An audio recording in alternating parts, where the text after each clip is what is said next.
When you reach a certain age, it dawns upon you that you have more life behind you than you do ahead.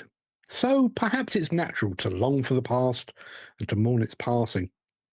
I look back at those I've lost personally, family and friends. I look back at those we've lost professionally, people we worked with, people we admired and looked up to, colleagues and co-workers, industry pioneers and industry leaders. Even though most would agree that modern demolition and construction equipment is better in every conceivable way than the machines of yesteryear, we still long for the names of the past.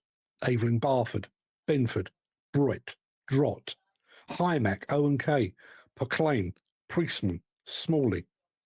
All those great names either swallowed up or gone forever.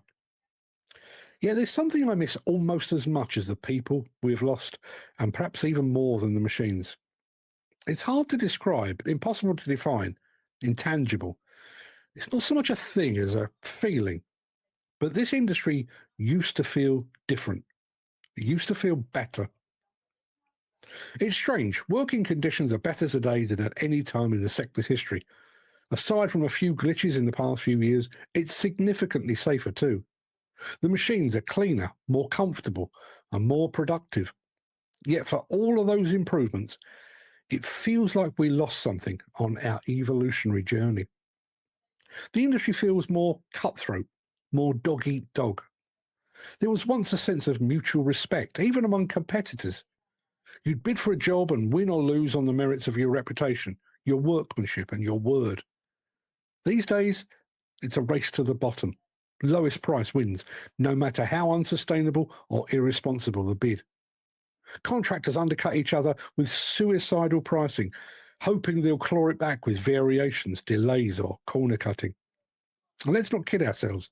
Some of them claw it back by turning a blind eye to safety or environmental standards. We've gone from handshakes and trust to loopholes and litigation. The work ethic that once set the industry apart seems to have been eroded with the passage of time. There was a time when pride in your craft meant something, when men would turn up early, stay late, and carry their responsibilities like a badge of honour. I've known people shed a tear when their machine was sold or when a job wrapped up after years on the same site. That level of attachment, of care, of investment in the work is becoming increasingly rare. Today, it's just a paycheck. Too many float in and out with no desire to build a career, no sense of legacy. Maybe that's not their fault. Maybe we stopped making the industry feel like something worth committing to. The industry feels less honest. We used to look each other in the eye and say, "You have my word." And that meant something. Now it means very, very little. Contracts are dissected for escape clauses. Promises come with footnotes and caveats. Trust is no longer assumed. I've seen more betrayals in the last decade than in the 20 years before it. Backhanders, kickbacks, hush-hush agreements and cash-in-hand extras. People used to be proud of their integrity. Now they're proud of getting away with things. The collaborative industry of old has given way to an every man for himself attitude. There was a time when you could ring a rival company for help, borrow a part, a man or a machine, and they'd help you out because they knew you'd do the same. Today, ask a favour and you'll get an invoice. We used to be one industry. Now we're islands. Knowledge isn't passed down, it's hoarded.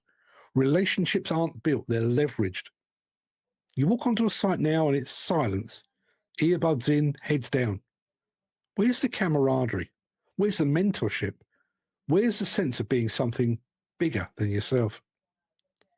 The rules and regulations that dragged the industry out of the dark ages are now seen not as important guardrails, but as obstacles to avoid and bypass.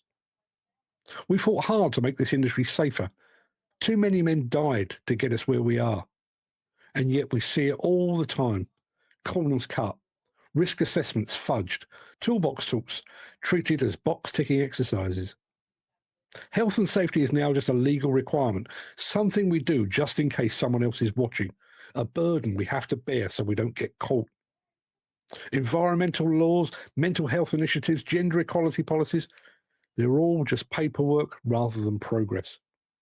We're so busy complying that we've forgotten why the rules were written in the first place. In pursuit of the next project and the next pound note, we've allowed many of our most important standards to slip away. Now, some will say this is just nostalgia talking, that every generation thinks the one that came after it is lazy, dishonest, or lacking in grit. Maybe there's some truth in that. Maybe I am just another old man shouting at clouds. But I don't think so, because when I talk to others who've been in the game as long as I have, they feel it too. That sense that something has shifted beneath our feet, that the soul of the industry has changed, that we traded something priceless for something profitable. We used to build things, not just with bricks and concrete, but with loyalty, character, and pride. We used to demolish things, not just with machines, but with respect, honesty, and integrity.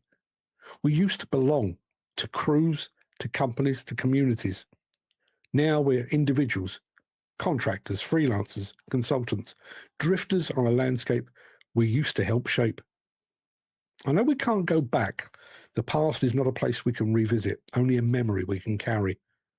But I do wonder, if we had known what we'd lose on this journey to modernity, would we have still taken the same path? Would we still have sacrificed legacy for efficiency, brotherhood for competition, fun for ruthless efficiency? Unfortunately, the answer doesn't really matter. The die is cast. But on quiet mornings, I sometimes allow myself a moment to remember the men and women who shaped me, the machines that inspired me, the sites where I learned what it meant to care. And in that moment, I mourn not only what we've lost, but I also mourn who we used to be.